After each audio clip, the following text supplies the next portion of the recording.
அப்படியே திருத்தி இருப்பாங்க, அந்த மாதிரி வெப்சைட்ல வச்சிருப்பாங்க. என்னங்க லாஜிக் இது? You are using, they might have corrected or they might have stolen, and from where they might have stolen, they might have corrected, so you are using all the terms. சொல்லுங்க, நாங்க ஒரு தப்பு பண்ணா தாராளமா சொல்லுங்க, தப்பே கிடையாது. If we make any error, you just please you simply tell. மக்கள் மத்தியில பதிய வைங்க. And you record it before the audience. அது தப்பு கிடையாது. There is no fault with that. ஆனா உங்க மெத்தட் இதுல நீங்க காமிச்சது தான் பெரிய தப்பு. But showing your same method in this also, that is what the biggest error. பாருங்க, அந்த ஹதீஸ் என்னவா இருக்குன்றத நீங்களே பாருங்க. You by yourself see what is that hadith. On பண்ணி the project ஆன் பண்ணி விடுங்க.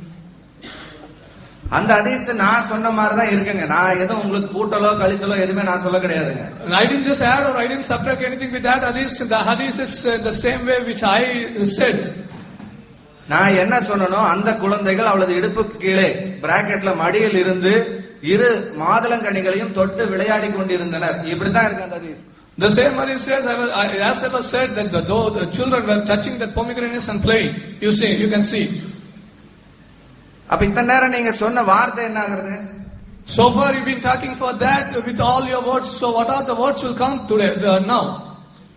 அப்ப நீங்க உபயோகிக்கிற வார்த்தைகள் நீங்க ஒரு நிமிஷம் யோசிச்சு பார்க்கணும், என்ன மெத்தட்ல நம்ம யூஸ் பண்றோம் அப்படிங்கறத நீங்க திங்க் பண்ணுங்க. When you use some words, you first of all understand or what way, in what sense that you're using all those words.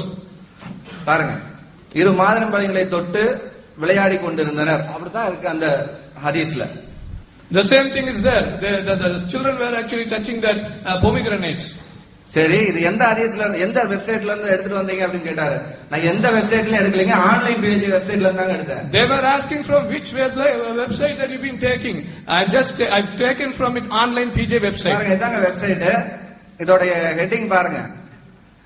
இது நான் ஆன்லைன்ல சேவ் பண்ணதுனால இப்படி இருக்குங்க. இந்த வெப்சைட்ல இருந்து தான் நான் இந்த ஹதீஸை டவுன்லோட் பண்ணிருக்கேன், வேற எங்க இருந்து நான் டவுன்லோட் பண்ண கிடையாது. So I've just saved from the online PJ websites. I've taken it from the online PJ website.